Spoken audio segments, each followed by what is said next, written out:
When you first decide to learn about NFTs, crypto, Web3, it is honestly so overwhelming. There's so much information to navigate with hundreds of resources, which is really great, but knowing where to begin is going to be really important. So from someone who was in your position this time last year, here are a list of 5 things I really wish I knew before jumping in headfirst into becoming a crypto artist. Let's get straight into it. Number 1, mindset is everything.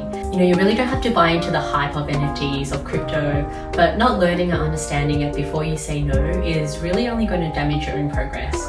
So take your time and learn at your own pace. You really have nothing to lose and everything to gain.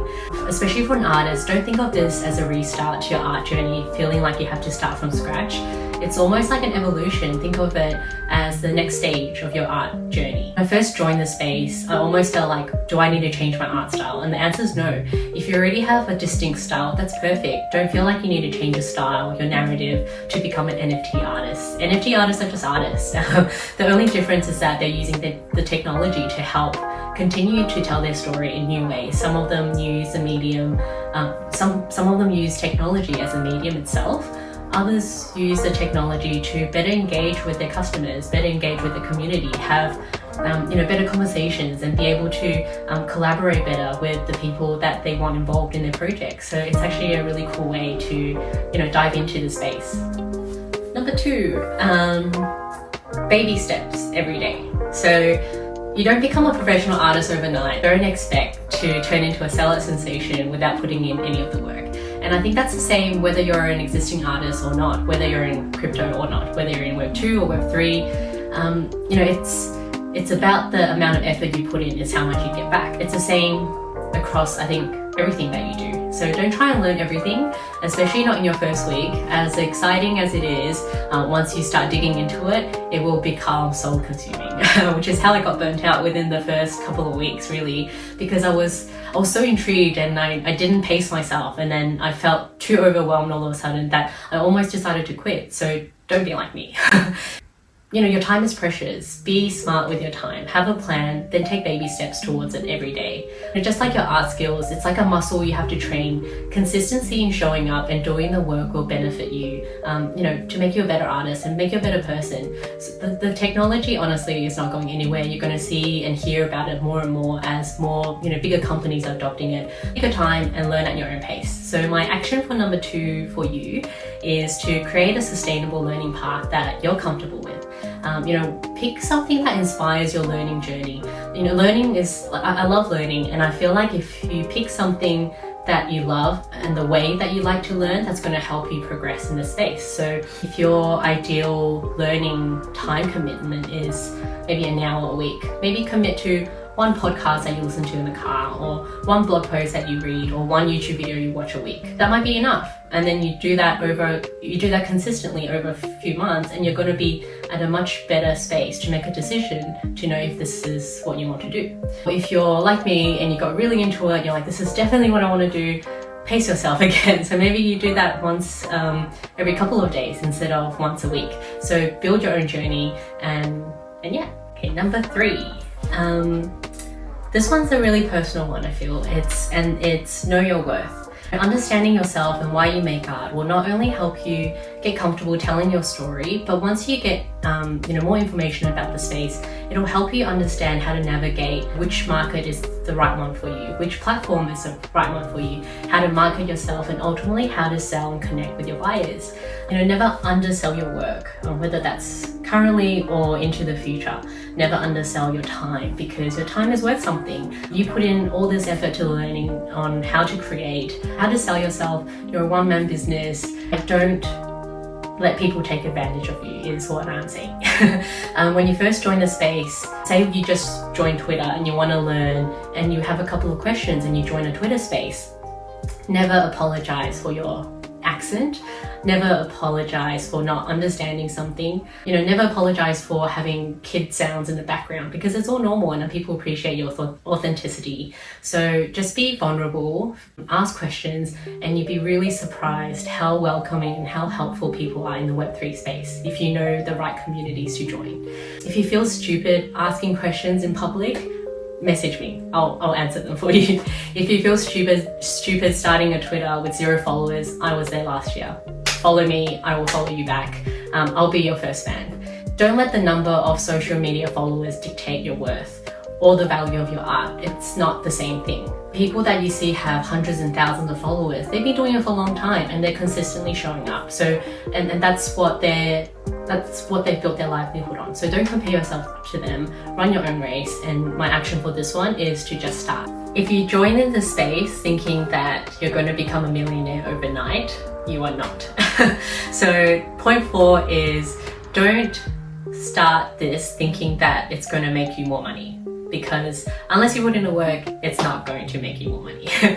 For some it might, but if it's why you're wanting to create NFTs to begin with, you're probably not going to make it. If you're already a practicing artist, you will know 100% that the time it takes to build up your business, your community, your art style, your story is really time consuming and it's really energy draining, but it's part of the business, because if you don't show people what you do, if you don't show people some behind the scenes, no one will know who you are. And as much as your artwork is beautiful, the marketing side of things is also important. I'm creating a piece of artwork, I do want to share the meaning behind some of them, because that's how people are going to understand your artwork. And if they ever buy it, you want them to know some of the inspirations behind it, because that's a really special thing to have. And that's what differentiates people buying a print, for example, or buying something online without understanding the backstory. And if it's something for their home, you want to have that additional connection, and I think that's so special. Having the expectation of selling out your NFT the first week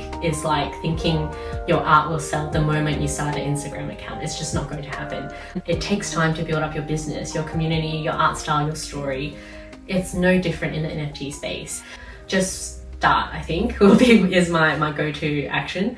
Will it be easy? No, a hard no.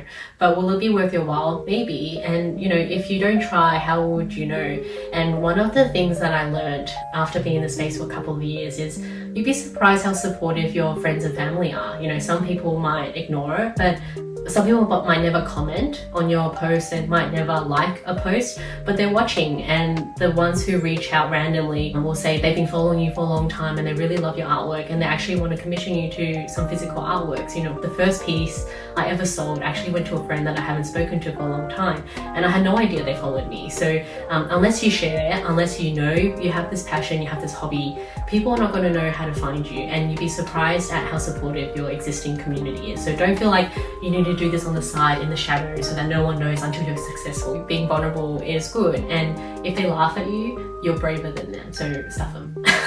So your action for this number is to set yourself up like a business, because you are. If no one's reading, you have nothing to lose. So it'll be a really beautiful way to look back on something that you've tried and failed.